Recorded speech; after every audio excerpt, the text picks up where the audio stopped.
Paolo Giuntarelli, come vi dicevo prima, è dirigente dell'Agenzia regionale del turismo del Lazio, con competenze e responsabilità sulla parte formativa e anche un'esperienza come docente universitario a Tor Vergata proprio sullo sviluppo dei territori, sulla sociologia dello sviluppo locale. Quindi non avrà diapositive.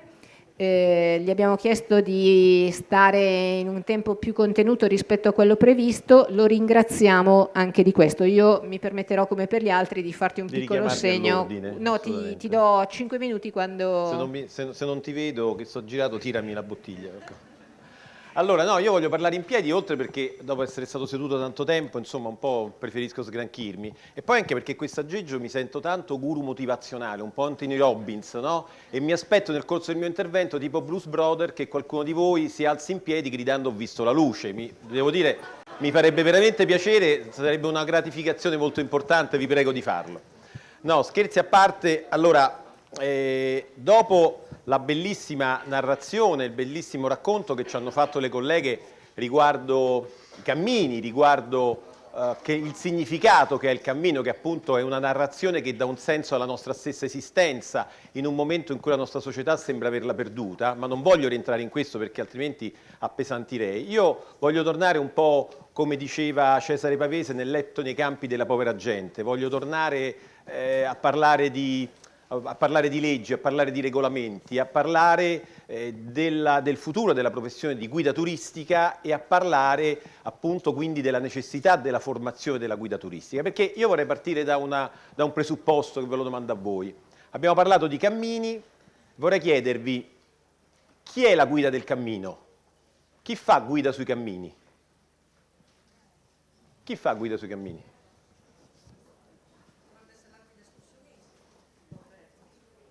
La signora dice guida escursionistica.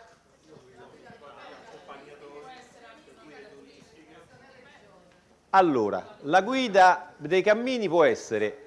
Allora, dobbiamo riconoscere, dobbiamo partire dalle professioni riconosciute e le professioni non organizzate.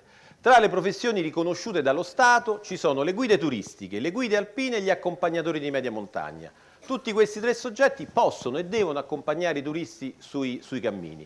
Inoltre si aggiungono anche le associazioni tipo l'AIGAE che rappresentano le professioni non organizzate secondo la legge 4 del 2013.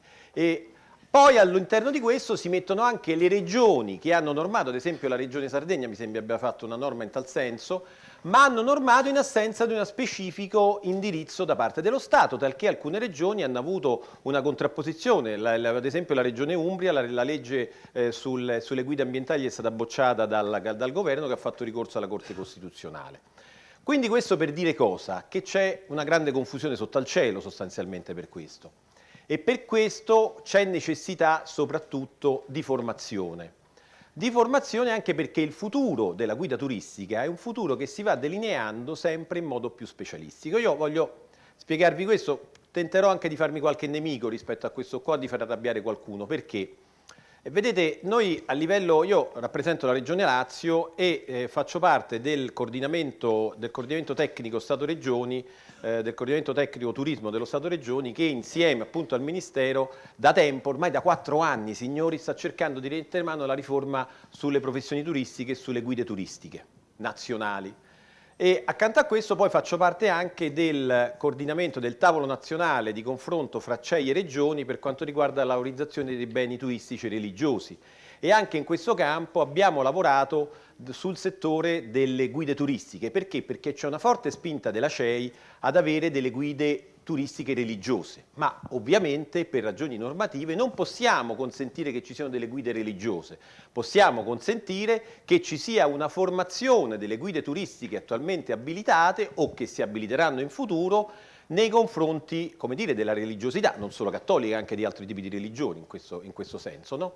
E quindi abbiamo visto, come dire, in modo abbiamo avuto un'adesione quasi entusiasta rispetto al programma che ha fatto la Regione Sardegna, il vostro corso di specializzazione per guide e operatori del turismo religioso in Sardegna. Io sono venuto, ero presente all'inaugurazione proprio che avete fatto, perché sin dall'inizio mi è sembrato un corso innovativo.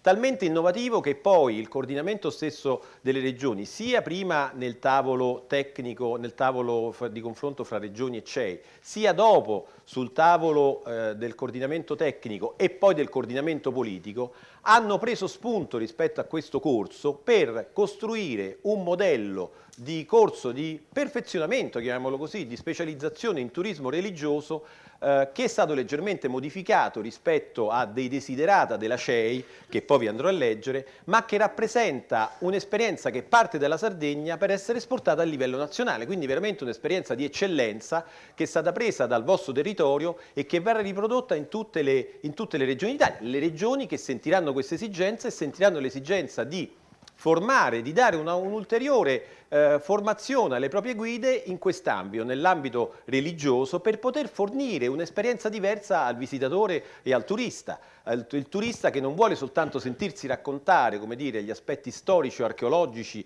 o di storia dell'arte, del bene ecclesiastico, ma vuole anche, come dire, avere la trasmissione dei valori che sono insiti dentro questo bene.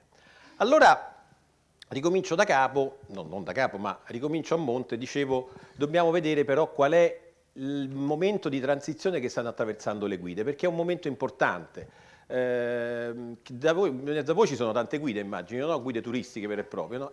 Quindi sapete meglio di me la situazione che state attraversando. Dopo la legge 97 del 2013, che tanta confusione ha fatto, però è stato un obbligo di legge, perché altrimenti saremmo andati incontro a un'infrazione comunitaria, perché discende dalla fantomatica Bolkestein, questa direttiva che ormai sembra la causa di tutti i mali passati, presenti e futuri, ma che oggettivamente è una direttiva che è stata emanata per garantire la libera come dire, la libera circolazione dei lavoratori, ma che tuttavia doveva avere delle attenzioni particolari rispetto a determinate professioni. Penso ai balneatori, ma penso anche alle guide turistiche, perché non è possibile mettere nello stesso mercato una guida polacca e la guida italiana, in sostanza. Ma la 97 del 2013, allargando, come dire, consentendo a tutte le guide europee di poter esercitare liberamente su tutto il territorio europeo, ha allargato, sapete meglio di me, la possibilità delle guide italiane, che prima erano regionali o provinciali, a poter esercitare su tutto il territorio nazionale. A fronte di questo, la costruzione che era stata fatta per cercare di limitare sia l'afflusso delle guide turistiche nazionali, delle guide turistiche estere, e sia per garantire una maggiore qualificazione delle guide rispetto al loro luogo di abilitazione originario e di esercizio, la 97 del 2013 prevedeva i siti specializzati e l'istituzione delle guide specializzate. Bene, vado a semplificare. Sapete meglio di me, o per chi non lo sa glielo racconto, che a seguito di questo sono stati individuati dal precedente governo, con un decreto Franceschini, più di 5.000 siti specializzati su tutto il territorio nazionale, a cui potevano essere, come dire, ammessi a esercitare la loro attività solo le guide specializzate che sarebbero divenute tali attraverso un esame di abilitazione che sarebbe stato come dire, organizzato su base regionale. Bene, tutto questo castello è miseramente crollato di fronte ai ricorsi al TAR di altre guide e al Consiglio di Stato. Il Consiglio di Stato ci ha bocciato su tutta la linea questo. Ce l'ha bocciata perché? Perché questo sistema andava ad impedire la libera circolazione dei lavoratori e delle guide su tutto il territorio nazionale, e pertanto ci ha riportato con sentenza proprio molto chiara all'obbligo di dover prima di tutto prevedere un numero inferiore di siti. Noi abbiamo previsto più di 5.000 siti, signori, cioè forse anche questo era diventato un sito turistico specializzato, proprio perché secondo me una difesa corporativa un po' cieca delle guide, delle associazioni delle guide, che volevano proteggere in questo modo la loro professione, comprensibile, ma così facendo hanno invece fatto crollare tutto il castello. E soprattutto riguardo alla regionalizzazione che si sarebbe dovuta riottenere con gli esami a livello regionale. Il Consiglio di Stato ci ha detto che la guida anche specializzata è pur tuttavia una guida nazionale, e pertanto gli esami devono come dire, rappresentare tutto il territorio nazionale. Questo, potete ben immaginare, ha fatto crollare tutto il meccanismo che faticosamente era stato costruito per cercare di dar senso alla guida nazionale e alla guida specializzata. Accanto a questo, ha risposto subito dopo, come dire, il crollo di questo meccanismo, la conferenza delle regioni. Io devo dire, questa esperienza, se consentitemelo, mi ha fatto capire una cosa soprattutto, che se il nostro sistema funziona grazie alle regioni, perché le regioni in questi anni hanno dimostrato una capacità di sintesi e di lavorare insieme che spesso il governo nazionale, sia quello attuale che quello precedente, non hanno dimostrato. Perché? Perché sono riuscite spesso e volentieri ad essere, come dire, sostitutive rispetto ai compiti del Ministero. Allora, il compito che c'era stato dato rispetto a questo, per l'incapacità del Ministero stesso, del MIBAC, di trovare una formula che andasse a qualificare nuovamente la figura professionale e chiarisse quali fossero le modalità di abilitazione, ha dato il compito alla Conferenza delle Regioni di individuare, insieme alla Commissione Turismo e alla Commissione Formazione e Lavoro, di individuare i requisiti e chiarire la figura della guida turistica nazionale. Abbiamo raggiunto faticosamente, dopo quasi 2 anni di lavoro, un'intesa forte, perché voi sapete che come professioni turistiche si sarebbe potuto, come dire, intervenire soltanto con un decreto che abbia forza di legge. In assenza immaginatevi i tempi che ci sarebbero voluti. La strada normativa, come dire, che si era trovata era quella di un'intesa forte che la norma consente fra regioni e governo, che una volta ratificata la Governo avrebbe, come dire, avuto una forza di legge.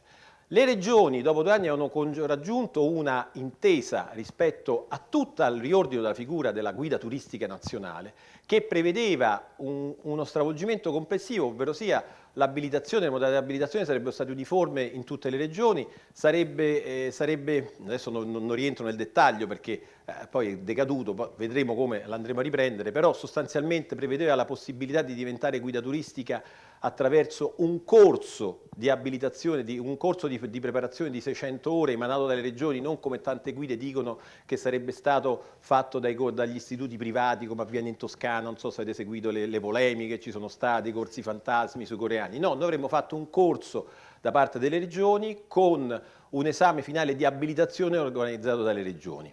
Quindi un corso di 600 ore, possibilità di riconoscimento per chi possedeva titoli di laurea specifici in lauree specifiche, perché mi sembra doveroso, la possibilità di avere, come dire, una facilitazione dell'accesso agli accompagnatori turistici, perché ricordiamoci che con questa figura tra guida nazionale e guida specialistica la figura dell'accompagnatore turistico va un po' a scomparire e quindi era logico cercare una riorganizzazione, una rivisitazione di questo. Bene, il 20 dicembre dello scorso anno, dopo l'approvazione quasi storica in conferenza delle regioni di questo provvedimento, il ministro Franceschini ritirò la sua intesa su pressione di alcune guide e questo capite che ha fatto decadere nuovamente tutto quanto il castello. Cambia il governo. Per l'ennesima volta ci ritroviamo in una situazione in cui le guide non hanno voi sapete meglio di me che le guide non hanno una definizione normativa a livello nazionale. Cambia il governo. Riprendiamo i contatti nuovamente in modo acceso, forte, acceso, insomma deciso con il governo nazionale e col ministro Centinaio, al che il presidente Lolli, il presidente pro tempore della regione Abruzzo, che è il presidente del coordinamento turismo della conferenza Stato-Regioni, presenta al ministro la possibilità di riapprovare nuovamente questa intesa forte. Ovviamente potete capire che un'intesa forte, un'intesa non approvata dal precedente governo su pressione delle guide non poteva, lo comprendo anche, essere approvata sic e simplicite dall'attuale governo e dall'attuale ministro.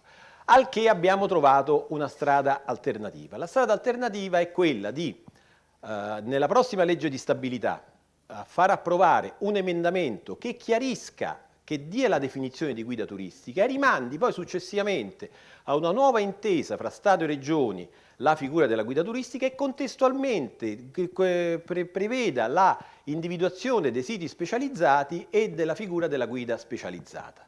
Quindi ripartendo, ovviamente non buttando a mare tutto quello che c'è stato, ma ripartendo dall'importante lavoro che è stato fatto. Qual è questo emendamento? Ve lo vado a leggere, vi do in anteprima quello che poi andrà, no, penso che sia interessante, andrà, forse, speriamo, se poi andrà a essere motivo, elemento di approvazione dal Parlamento.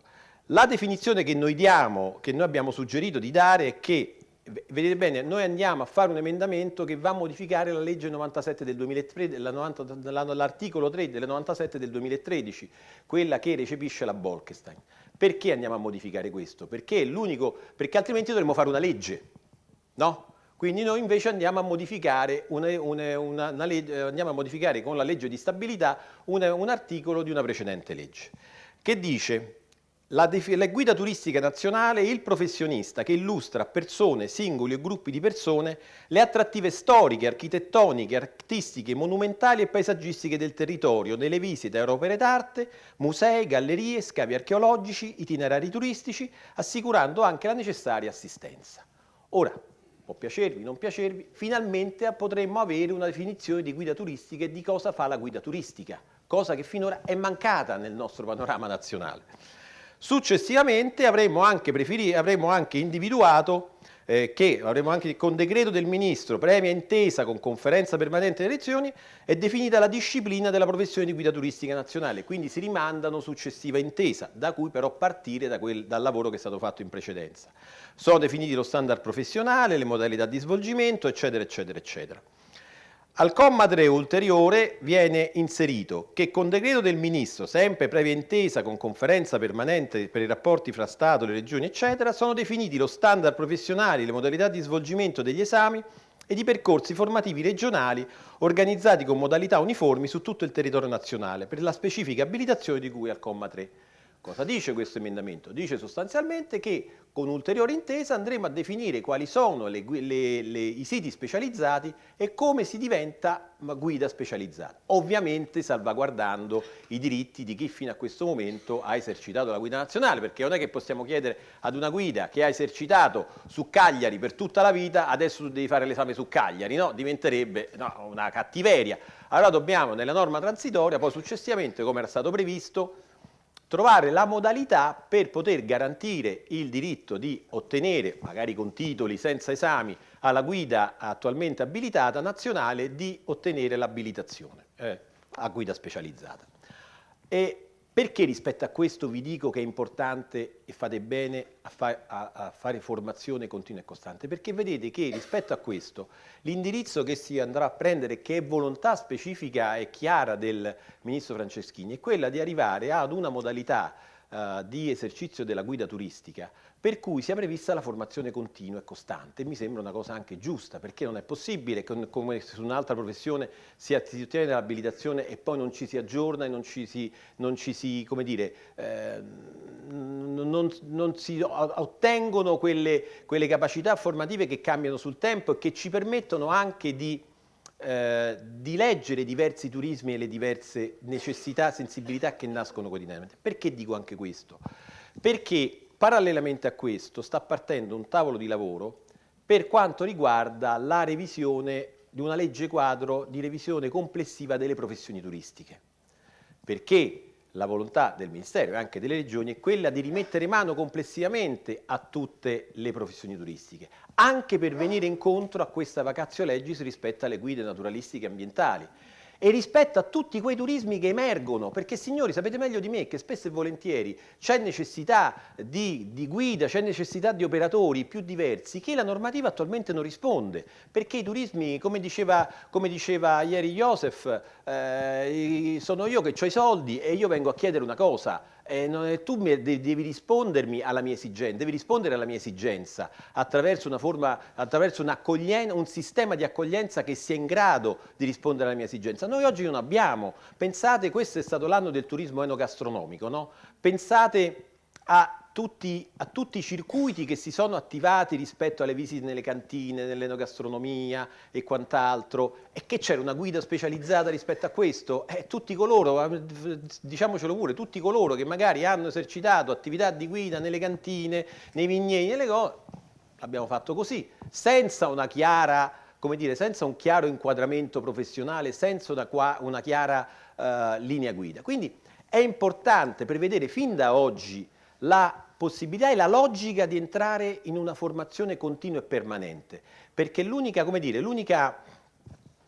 l'unica strada che ci consentirà in futuro di poter, e io credo che sarà anche l'elemento di discrimine rispetto alla specializzazione. Ripeto, io adesso sto parlando anche dando delle mie indicazioni, perché tutto questo andrà costruito insieme al Ministro, insieme alla Conferenza Stato-Regioni, però indubbiamente si va verso questa direzione. La legge quadro sulle professioni turistiche non potrà che essere una legge che sia in grado di leggere le sensibilità che emergono quotidianamente e costantemente nel mondo del turismo.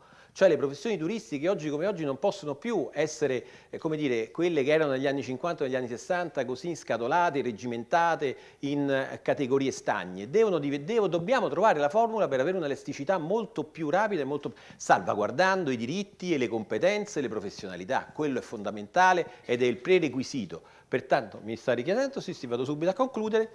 Vado a concludere dandovi l'informativa rispetto a,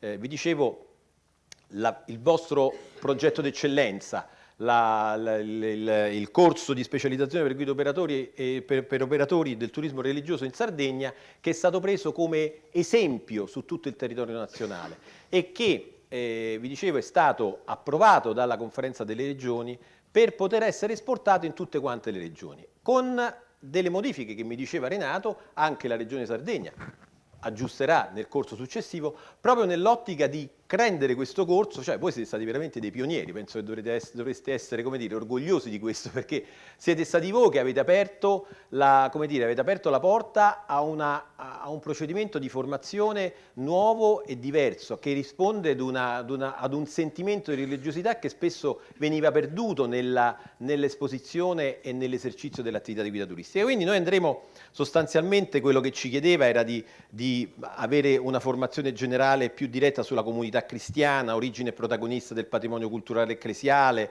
il luogo di culto, fondamenti biblici, teologici e architettonici, le vie di pellegrinaggio, fondamenti biblico-simbolici esperienziali, bellezza e narrazione della fede, una questione di significati, poi prevedere un ulteriore 20% di formazione locale con elementi di storia della Chiesa locale, geografia e pietà popolare più diffusa, e poi prevedere un laboratorio del 40% di esperienza laboratoriale. Ora, solo per dirvi che si è elaborato, penso che possa essere un elemento, come dire, di soddisfazione da parte vostra sapere che si è lavorato, che a livello nazionale si è lavorato su un corso che voi avete seguito, che avete fatto partire, a cui avete dato la luce. Penso proprio che non solo dal corso sul turismo religioso, ma anche da questo stesso corso, che voglio fare i complimenti a Renato, che non sono complimenti, come dire, di routine, ma io credo proprio che questa attività che avete svolto, che è un'attività veramente di alto livello, possa servire ad esempio a tutte quante le regioni per fare una attività costante. Io stesso spero nella mia regione, se riusciamo a trovare risorse, perché spesso la regione Sardegna riesce a trovare risorse in modo più,